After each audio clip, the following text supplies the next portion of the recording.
Hello बच्चों, हाँ ये Purvi on behalf of personal tutor channel.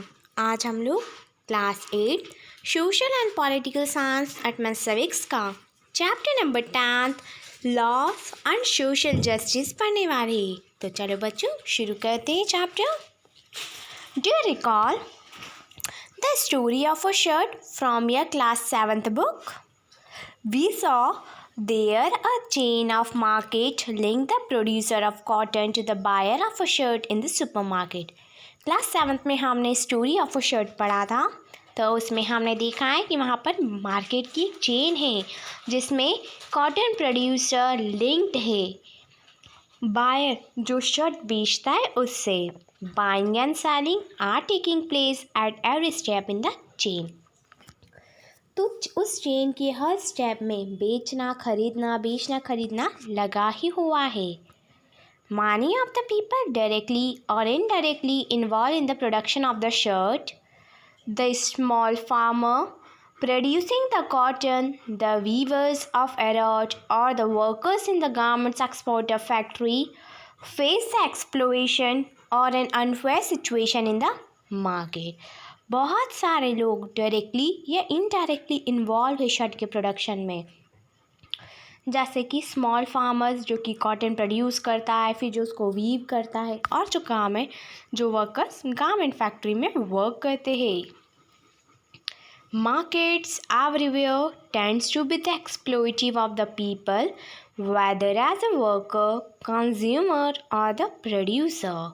So market में हर जगह पर लोग वर्कर से, कंज्यूमर से और प्रोड्यूसर से।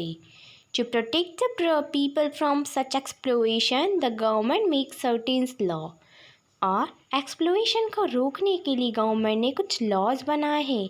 This laws try to ensure that the unfair practice are capped at the minimum in the market.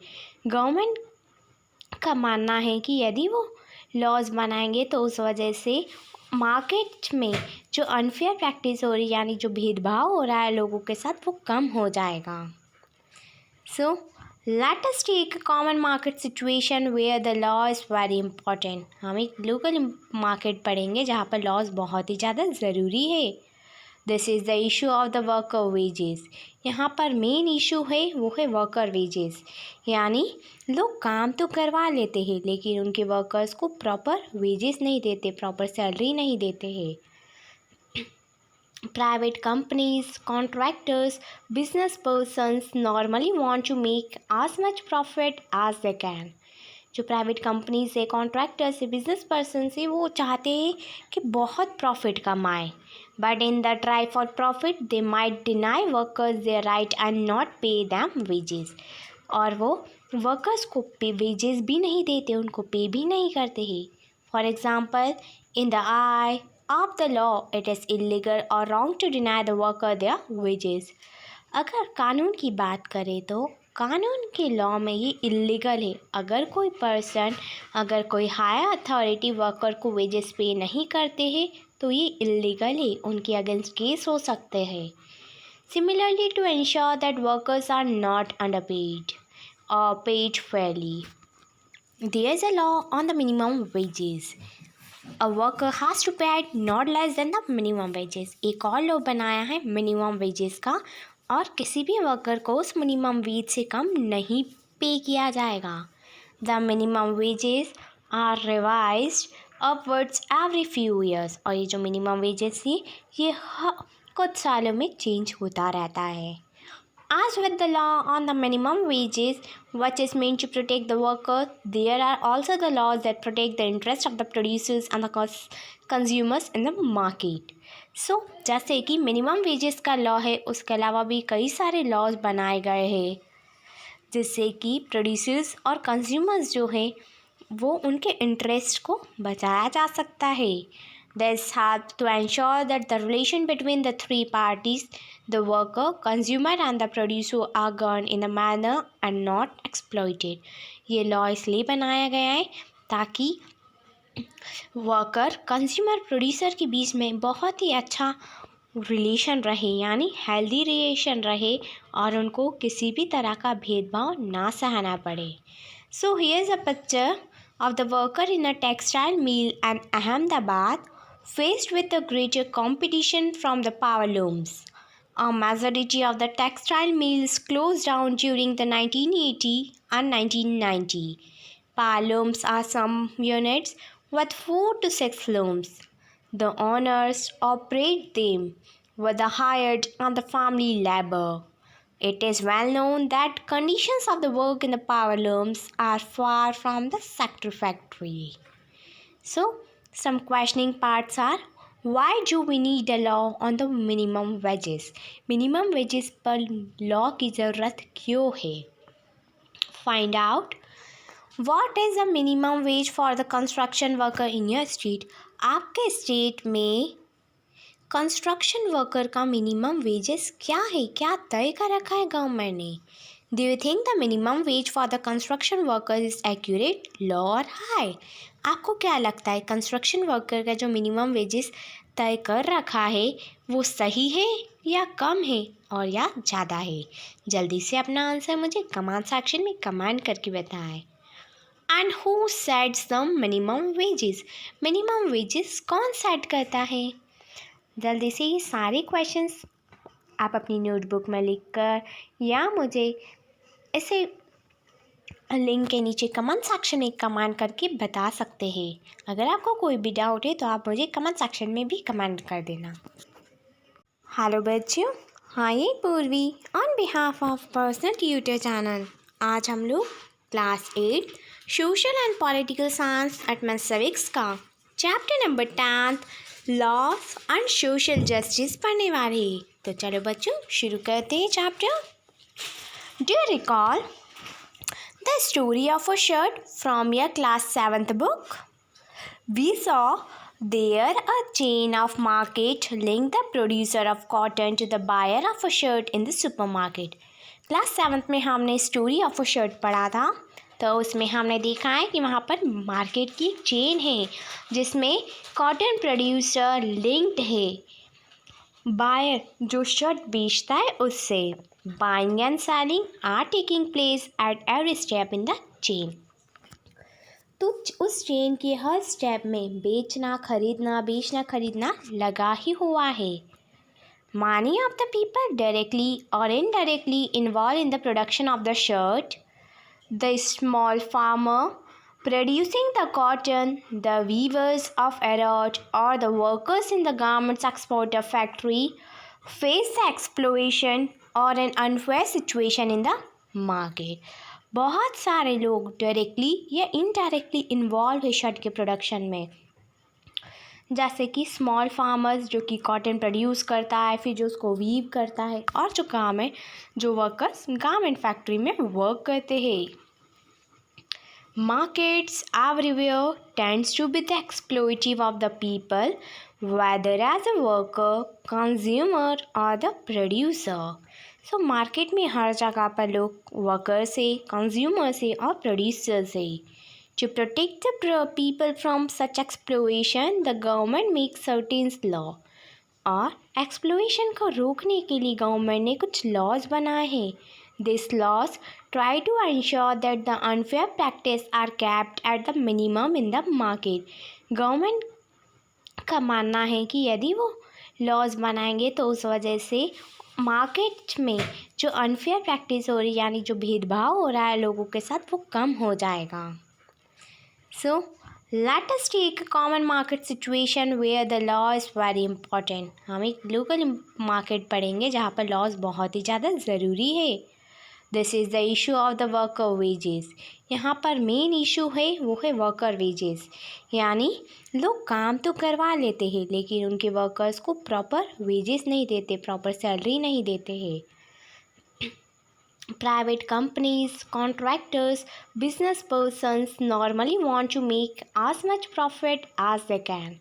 जो प्राइवेट कंपनीज है, कॉन्ट्रैक्टर्स है, बिजनेस पर्सन है, वो चाहते हैं कि बहुत प्रॉफिट कमाएं, but in the try for profit they might deny workers their right and not pay them wages. और वो वर्कर्स को पे वेजेस भी नहीं देते, उनको पे भी नहीं करते हैं। For example, in the I of the law, it is illegal or wrong to deny the worker their wages. अगर कानून की बात करें तो कानून के लॉ में ये इलीगल है। अगर कोई हायर अथॉरिटी वर्कर को वेजेस पे नहीं करते हैं तो ये इलीगल है, उनके अगेंस्ट केस हो सकते हैं। Similarly, to ensure that workers are not underpaid or paid fairly, there is a law on the minimum wages. A worker has to pay not less than the minimum wages. एक और law बनाया है minimum wages का, और किसी भी worker को उस मिनिमम वेज से कम नहीं पे किया जाएगा। The minimum wages are revised upwards every few years. और ये जो मिनिमम वेजेस थी ये कुछ सालों में चेंज होता रहता है। As with the law on the minimum wages, which is meant to protect the worker, there are also the laws that protect the interest of the producers and the consumers in the market. So, जैसे कि minimum wages का law है, उसके अलावा भी कई सारे laws बनाए गए हैं जिससे कि प्रोड्यूसर्स और कंज्यूमर्स जो हैं वो उनके इंटरेस्ट को बचाया जा सकता है। This helps to ensure that the relation between the three parties, the worker, consumer and the producer, are governed in a manner and not exploited. ये लॉ इसलिए बनाया गया है ताकि वर्कर, कंज्यूमर, प्रोड्यूसर के बीच में बहुत ही अच्छा रिलेशन रहे, यानी हेल्दी रिलेशन रहे और उनको किसी भी तरह का भेदभाव ना सहना पड़े। So here is a picture of the worker in a textile mill in Ahmedabad, faced with a greater competition from the power looms. A majority of the textile mills closed down during the 1980 and 1990. Power looms are some units with 4 to 6 looms. The owners operate them with the hired and the family labor. It is well known that conditions of the work in the power looms are far from the satisfactory. So, some questioning parts are, why do we need a law on the minimum wages? Minimum wages पर law की ज़रूरत क्यों है? Find out. What is the minimum wage for the construction worker in your state? आपके state में construction worker का minimum wages क्या है, क्या तय कर रखा है गवर्नमेंट ने? Do you think the minimum wage for the construction worker is accurate, low और हाई? आपको क्या लगता है कंस्ट्रक्शन वर्कर का जो मिनिमम वेजेस तय कर रखा है वो सही है या कम है और या ज़्यादा है? जल्दी से अपना आंसर मुझे कमेंट सेक्शन में कमेंट करके बताएं। And who sets the minimum wages? Minimum wages कौन सेट करता है? जल्दी से ये सारे क्वेश्चंस आप अपनी नोटबुक में लिखकर या मुझे इसे लिंक के नीचे कमेंट सेक्शन में कमेंट करके बता सकते हैं। अगर आपको कोई भी डाउट है तो आप मुझे कमेंट सेक्शन में भी कमेंट कर देना।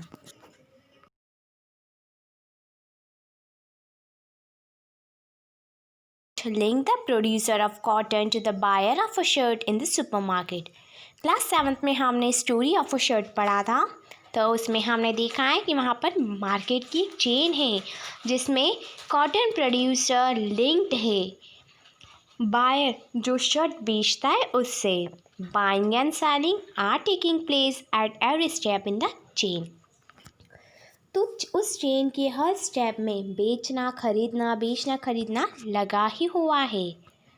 Many of the people directly or indirectly involved in the production of the shirt, the small farmer producing the cotton, the weavers of arrowroot, or the workers in the garments exporter factory face the exploitation or an unfair situation in the market. बहुत सारे लोग directly या indirectly involve है shirt के production में, जैसे कि small farmers जो कि कॉटन प्रोड्यूस करता है, फिर जो उसको वीव करता है, और जो काम है जो वर्कर्स गारमेंट फैक्ट्री में वर्क करते हैं। Markets everywhere tends to be the exploitative of the people, whether as a worker, consumer or the producer. So market में हर जगह पर लोग वर्कर से, कंज्यूमर से और प्रोड्यूसर से। To protect the people from such exploitation, the government makes certain law. और एक्सप्लोइशन को रोकने के लिए गवर्नमेंट ने कुछ लॉज बनाए हैं। These laws try to ensure that the unfair practice are kept at the minimum in the market. Government का मानना है कि यदि वो लॉज बनाएंगे तो उस वजह से मार्केट में जो अनफेयर प्रैक्टिस हो रही है, यानी जो भेदभाव हो रहा है लोगों के साथ, वो कम हो जाएगा। So let us take a common market situation where the law is very important. हम एक ग्लोबल मार्केट पढ़ेंगे जहाँ पर लॉज बहुत ही ज़्यादा ज़रूरी है। This is the issue of the worker wages. यहाँ पर मेन इशू है वो है वर्कर वेजेस, यानी लोग काम तो करवा लेते हैं लेकिन उनके वर्कर्स को प्रॉपर वेजेस नहीं देते, प्रॉपर सैलरी नहीं देते हैं। Private companies, contractors, business persons normally want to make as much profit as they can. जो प्राइवेट कंपनीज है, कॉन्ट्रैक्टर्स है, बिजनेस पर्सन है, वो चाहते हैं कि बहुत प्रॉफिट कमाएं, but in the try for profit they might deny workers their right and not pay them wages. और वो वर्कर्स को पे वेजेस भी नहीं देते, उनको पे भी नहीं करते हैं। For example, in the I of the law, it is illegal or wrong to deny the worker their wages. अगर कानून की बात करें तो कानून के लॉ में ये इलीगल है। अगर कोई पर्सन, अगर कोई हायर अथॉरिटी वर्कर को वेजेस पे नहीं करते हैं तो ये इलीगल है, उनके अगेंस्ट केस हो सकते हैं।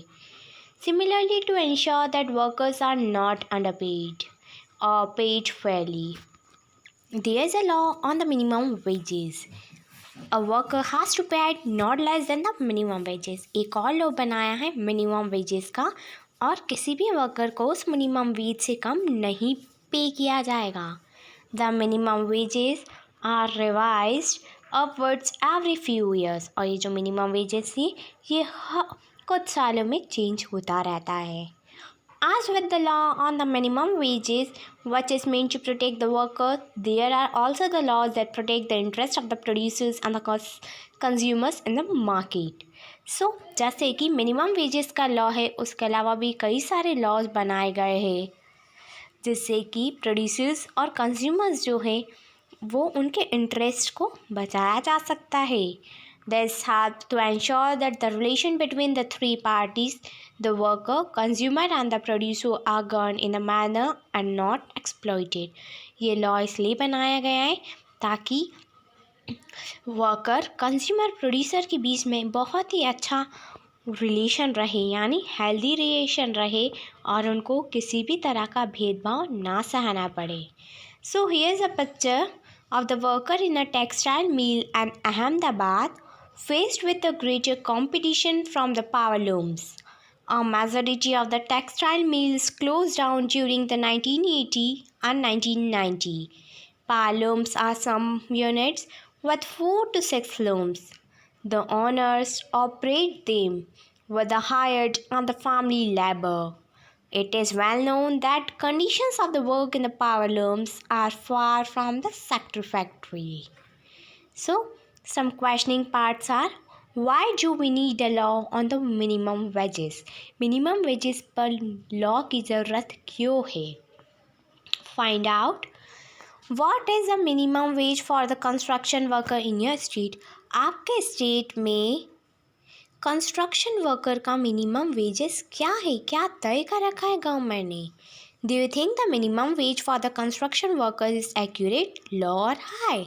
आपको क्या लगता है कंस्ट्रक्शन वर्कर का जो मिनिमम वेजेस तय कर रखा है वो सही है या कम है और या ज़्यादा है? जल्दी से अपना आंसर मुझे कमेंट सेक्शन में कमेंट करके बताएं। And who sets the minimum wages? Minimum wages कौन सेट करता है? जल्दी से ये सारे क्वेश्चंस आप अपनी नोटबुक में लिखकर या मुझे इसे लिंक के नीचे कमेंट सेक्शन में कमेंट करके बता सकते हैं। अगर आपको कोई भी डाउट है तो आप मुझे कमेंट सेक्शन में भी कमेंट कर देना।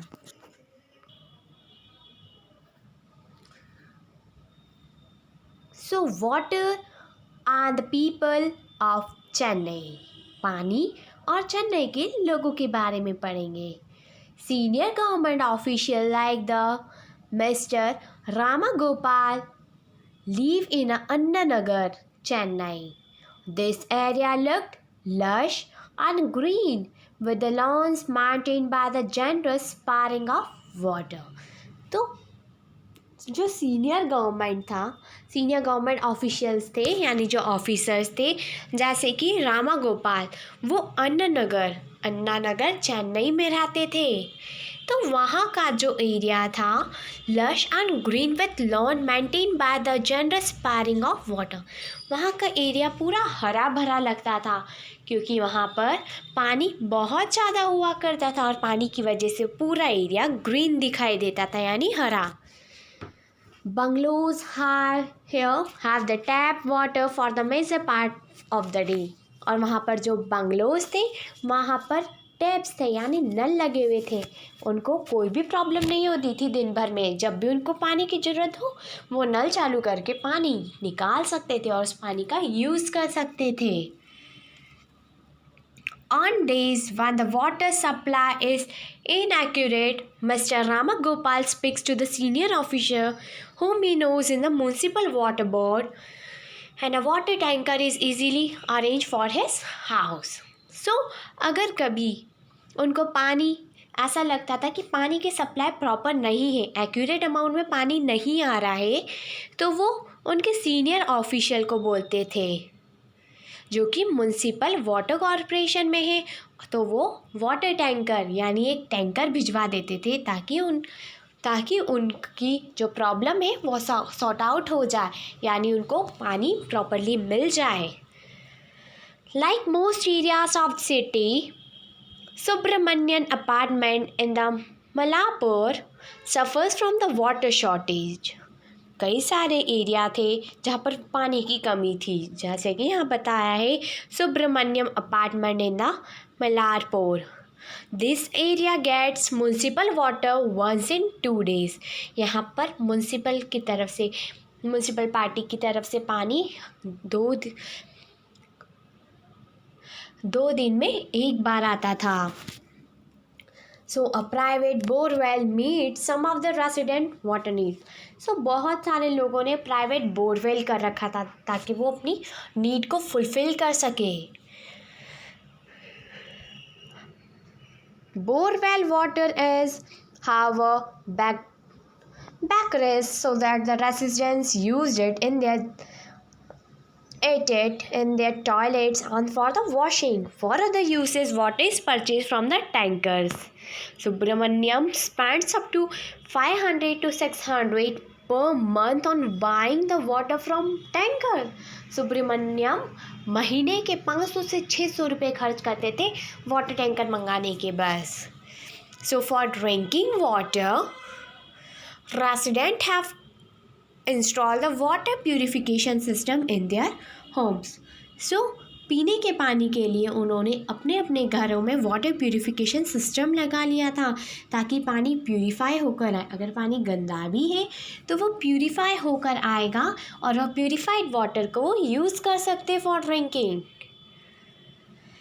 Siva lives on a ranch on the first floor of a house in the Madipakkam and gets water once in 4 days. So Siva rent पर रहती थी और उसको 4 दिन में एक बार पानी मिलता था। Shortage of water is one major reason why Siva can not bring his family to Chennai. पानी की कमी एक बहुत ही बड़ा रीज़न था जिस वजह से सिवा अपनी फैमिली को चेन्नई में नहीं लाई थी। फॉर ड्रिंकिंग सिवा by the bottled water.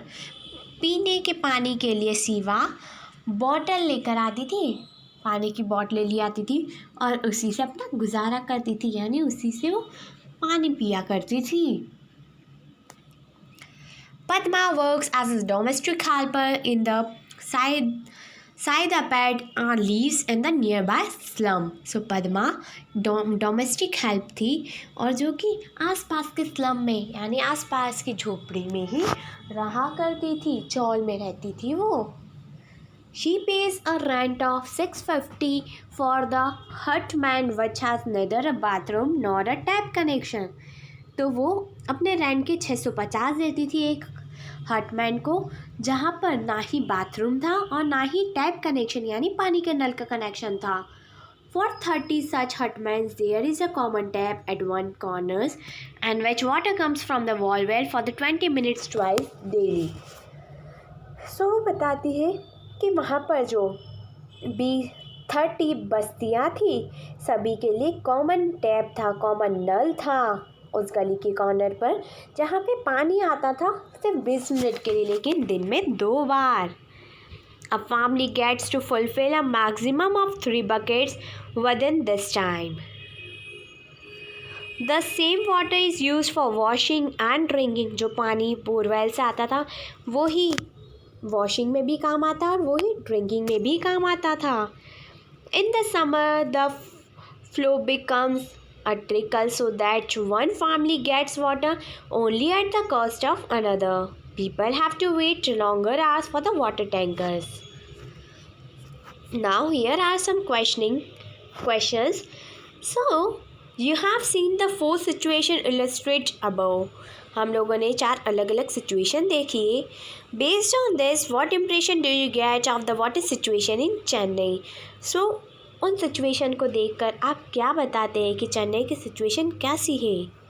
Next, pick out the various sources of water for the household use from the description alongside. यहाँ से कुछ household ऐसे बताना है कि कौन सी सोर्सेस है जहाँ से उनको पानी मिलता था अपने हाउस होल्ड यूज़ के लिए. Next, what in your view are similar and what is different in the Subramaniam and the Padma's experience. आपके व्यूज़ के अकॉर्डिंग क्या सिमिलर है और क्या डिफरेंट है सुब्रमण्यम और पद्मा के experience. Write a paragraph describing the water supply situation in your area. So आपके एरिया में वाटर सप्लाई की क्या सिचुएशन है, कैसी सिचुएशन, इस पर आपको एक पैराग्राफ लिखना है और पैराग्राफ लिखने के बाद मुझे कमेंट सेक्शन में कमेंट करके बताना है. Next is, why does the water flow in a trickle in summer in most places in India. Find out. Discuss, is there a general shortage of water for everyone in Chennai. क्या पानी की कमी general problem है चेन्नई में, सभी को ये face करनी पड़ती है. आपको क्या लगता है. Can you think of 2 reason why different people get varying amount of water. So what's ever you think, you have to write in your copy and click 1 photograph and send me in the comment section. Water as a part of fundamental right to life. Water हमारी life का एक fundamental part है और ये हमारा right है कि हम पानी का उपयोग कर सकें. Water is essential for life and for the good health. पानी हमारी लाइफ के लिए, हमारी ज़िंदगी के लिए और हमारी हेल्थ के लिए बहुत ही ज़्यादा ज़रूरी है. Not only is it necessary for us to be able to meet our daily needs, but safe drinking water can prevent many water related diseases. So सिर्फ यही नहीं कि पानी हमारी सिर्फ डेली नीड्स को ही फुलफ़िल करता है, बट पानी हमें हमेशा साफ़ पानी पीना चाहिए, नहीं जो कि हमको वाटर रिलेटेड डिसीज़ से बचाता भी है. India has one of the largest number of cases of disease such as the diarrhea, dysentery, cholera. India में बहुत सारे केसेस होते हैं वाटरबोर्न डिसीज़ की वजह से, जैसे कि डिसीज़ बता रखी है, डायरिया है, डिसेंट्री है, कॉलेरा, ये सब पानी, गंदे पानी की वजह से होती है. Over 1,600 Indians, most of them children below the age of 5, reportedly die every day because of the water-related disease. So 1600 से ज़्यादा लोग, बच्चे जो कि 5 साल की उम्र से छोटे हैं, कम है, वो रोज़ मर रहे हैं क्योंकि वाटर रिलेटेड डिसीज़ की वजह से. This death can be prevented the people have the access to safe drinking water. ये डेथ को हम तभी प्रिवेंट कर सकते हैं, लोगों को तभी बचा सकते हैं जब वो सेफ ड्रिंकिंग वाटर ले, यानी साफ़ पानी पीने के लिए ले. The Constitution of India recognizes the right to water as being a part of the right to life under the Article of 21. So जो इंडिया का कॉन्स्टिट्यूशन है, जो संविधान है, उसने एक लॉ बनाया है कि सभी को राइट है पानी के लिए, जो कि हमारा एक फंडामेंटल राइट बन गया है under the article number 21. This means that it is the right of every person whether rich or poor, to have the sufficient amount of water to fulfill his or her daily needs at the price that he or she can afford. So इस rule के according, इस article number 21 के according ये हुआ है कि सभी लोगों के लिए इक्वल राइट है, चाहे वो रिच हो या पुअर हो, चाहे अमीर हो चाहे गरीब हो, सभी को सफिशेंट अमाउंट ऑफ वाटर मिलेगा ताकि वो अपनी डेली लाइफ को अच्छे से फुलफ़िल कर सके और वो जो भी पानी है उसका जितना भी प्राइस वो अफोर्ड करते हैं उसको उसी प्राइस में वो पानी मिल सके. In other words, there should be the universal access to water. इसका मतलब ये हुआ कि हर जगह पानी की प्रॉपर फैसिलिटी की जाएगी. There have been several court cases and both the High Courts and the Supreme Court have held that the right to safe drinking water is the fundamental right. So कई सारे case है, high court में भी है, supreme court में भी है, जिसमें ये है कि सभी लोगों को हक है कि वो साफ पानी पिए. In 2007, the Andhra Pradesh High Court restarted this while hearing a case based on a letter written by the villager of Mehboob district on the contamination of the drinking water. The villager complaint was the textile company was discharged a poisonous chemical into the stream near his village, contaminating the groundwater, which was the source of irrigation and the drinking water.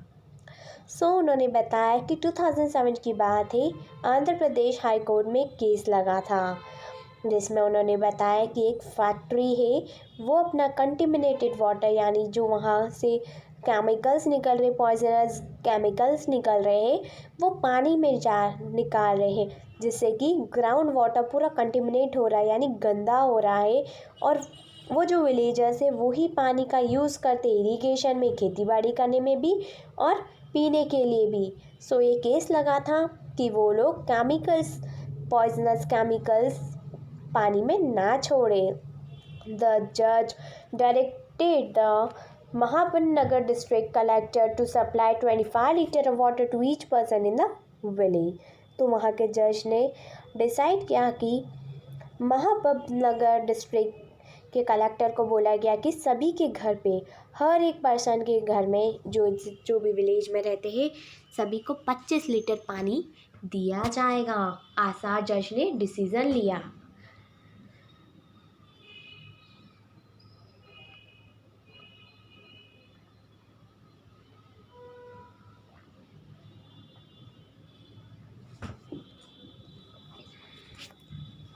So right to water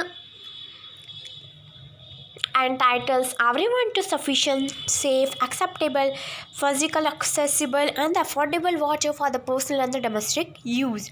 United Nations 2002.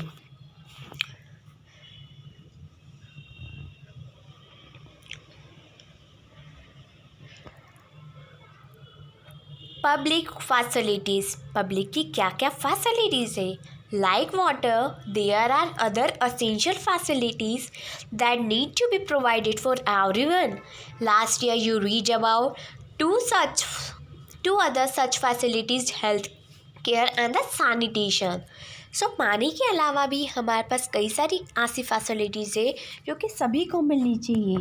Last year हम लोगों ने पढ़ा है health care और sanitation के बारे में. Similarly there are things like electricity, उसी की तरह एक और term electricity, public transport, schools and college that are also necessary, जो भी ज़रूरी है. This are known as the public facilities. इसी को पब्लिक फैसिलिटीज़ कहा जाता है. The important characteristics of a public facility is that once it is provided, its benefit can be shared by many people. In public facility का benefit ये है कि यदि ये एक बार मिल जाए किसी को तो ये कई सारे लोगों तक शेयर की जा सकती, मिल जाती है. For instance, a school in a village will enable many children to get educated. जैसे कि अगर गांव में एक स्कूल है तो उस स्कूल बना तो एक ही बार है, लेकिन उसकी जो फैसिलिटी है वो कई सारे बच्चों को एजुकेट कर रही है, वो कई सारे बच्चों को एजुकेशन दे रहा है। Similarly the supply of electricity to an area can be useful for many people. उसी तरह इलेक्ट्रिसिटी जो सप्लाई हो रही है किसी एरिया में वो कई सारे लोगों के लिए यूज़फुल है। Farmers can run the pump set to irrigate their fields. People can open the small workshop that run on the electricity. A student would find it easier to study, and the most people in the village will benefit in some way or the other. इस वजह से अगर कोई भी policy एक बार शुरू हो जाए, पब्लिक फैसिलिटी एक बार हो, तो वो कई सारे लोगों को बेनिफिट प्रोवाइड करती है। जैसे कि अगर कोई फार्मर ने एक पंप सेट कर लिया तो वो उसके फील्ड में इरिगेशन का काम करेगी। अगर कोई बच्चा पढ़ रहा है, स्कूल है, तो स्कूल कई सारे बच्चों को एजुकेशन देगा, जिस वजह से सिर्फ एक लोगों को नहीं, सिर्फ 1 या 10 लोगों को बेनिफिट नहीं मिलेगा, आने वाली फ्यूचर जनरेशन को भी उसका बेनिफिट मिलना शुरू हो जाएगा। The government's role. Given that the public facilities are so important, someone must carry the responsibility of providing this to the people. So, हमने यहाँ पढ़ा कि पब्लिक फैसिलिटी बहुत ही ज़्यादा ज़रूरी है और ये किसी ना किसी का रिस्पॉन्सिबिलिटी होती है कि वो सभी लोगों तक प्रोवाइड करवाए, जो पब्लिक फैसिलिटीज़ है वो सभी सिटीजन्स तक जाए। This someone is the government. यहाँ पर जो समवन है वो है गवर्नमेंट। एक गवर्नमेंट की रिस्पॉन्सिबिलिटी है कि जो फैसिलिटी है वो सभी तक पहुँचे, यानी सारे सिटीजन्स तक। One of the most important function of the government is to ensure that the public facility are made available to everyone. एक और इम्पॉर्टेंट फंक्शन है गवर्नमेंट का कि वो उनको एंश्योर होना पड़ेगा कि ये जो पब्लिक फैसिलिटीज़ है वो सभी तक अवेलेबल हो। ऐसा नहीं है कि कुछ लोग रह जाए, सभी को मिलनी चाहिए। Let us try and understand why government must bear this responsibility. हम यहाँ पढ़ेंगे और जानेंगे कि गवर्नमेंट ही क्यों इस रिस्पॉन्सिबिलिटी को उठाती है। We have seen that the private companies operate for the profit in the market. हम लोगों ने देखा कि जो प्राइवेट कंपनीज होती है वो प्रॉफिट के लिए मार्केट में काम करती है। You have read about in this chapter on the story of shirt in your class 7th book. ये हमने एक स्टोरी ऑफ शर्ट में पढ़ रखा है। In most of the public facilities there is no profit to be had. जैसे कि public facilities में कोई प्रॉफिट नहीं होता है। For example, what profit are assured to a company for keeping the drain clean और running an anti malaria campaign? A private company will probably not be interested in undertaking such work. जैसे कि हम example दे सकते हैं कि drinking water, drains clean रहे, anti malaria campaign हो, तो इस वजह से उनको कोई प्रॉफिट नहीं मिलता है। लेकिन कोई भी प्राइवेट कंपनी इस काम को करने में इंटरेस्टेड नहीं होती, क्योंकि प्राइवेट कंपनी हमेशा अपने प्रॉफिट के बारे में सोचती है। But for other public facilities such as the schools and the hospitals, private companies may well be interested. लेकिन अगर कोई स्कूल खोलना है या हॉस्पिटल की कोई फैसिलिटी है तो प्राइवेट कंपनी हमेशा इंटरेस्टेड रहती है। We have many of this, particularly in the large area. Similarly, if you are living in the city, you will have seen the private companies supplying the water through the tankers or supplying the drinking water in the sealed water. हम लोगों ने देखा है कई सारी cities में private companies tankers provide करवाती है और ड्रिंकिंग वाटर भी सप्लाई करती है सील्ड वाटर में। On such cases private company provided the public facility but at the price that only some people can afford. लेकिन प्राइवेट कंपनीज जो है वो पब्लिक फैसिलिटी प्रोवाइड तो करती है, लेकिन उसकी प्राइस ऐसी होती है कि कुछ ही लोग उसको अफोर्ड कर पाते, सभी लोग उसको अफोर्ड नहीं कर पाते हैं। Hence, this facility is not available to all at an affordable rate. इसलिए ये फैसिलिटी सभी के लिए अवेलेबल नहीं रहती अफोर्डेबल रेट में। If we go by the rule that the people will get as much as they can pay for, the many people who cannot afford to pay for the facilities will be deprived of the opportunity to live in the decent lives. So, Clearly, this is not the desirable option. Public facilities relate to the people's basic need. Any modern society requires that these facilities are provided so that the people's basic needs are met. The right to life that the constitution granted is for all the people living in the country. So जो right to life है constitution ने लागू किया है, संविधान ने लागू किया है, तो ये सभी लोगों पर लागू होता है. जो भी भारत का निवासी है सभी के लिए सेम रूल फॉलो अप होगा. The responsibility is to provide the public facilities, therefore must be that of the government. So where does the government get the money for the public facility? Yes, it's a very good question कि public facilities के लिए government को पैसा मिलता कहाँ से है. So इसका आंसर हम जानेंगे. Every year you must have heard that the government budget being presented in the parliament. हर साल हम सुनते हैं कि गवर्नमेंट का बजट पार्लियामेंट में जाता है. न्यूज़ में हर वक्त हमको हर साल देखने को मिलता है. This is an account of expenses that the government has made on the programme in the past years and how much it plan to spend in the coming year. So वहाँ पर वो बजट बता दिए कि कौन कौन सी facilities में उसने बजट कितना अमाउंट पे किया था, कितना उसका बजट है लास्ट ईयर, क्या कौन कौन से प्रोग्राम्स हुए थे जिसमें कितना कितना पे किया उन्होंने. सो वो अब आने वाले साल में जो प्रोग्राम होने वाले हैं उसके बारे में भी कंप्लीट इन्फॉर्मेशन पार्लियामेंट हाउस में जाके बताते हैं कि अपकमिंग इवेंट्स कौन कौन से और अपकमिंग इवेंट्स में कितने पैसे लगने वाले हैं. In the budget, the government also announced that the various ways in which it plans to meet the expenses. The main source of revenue for the government is the tax collected from the people, and the government is empowered to collect this tax and use them for such programs.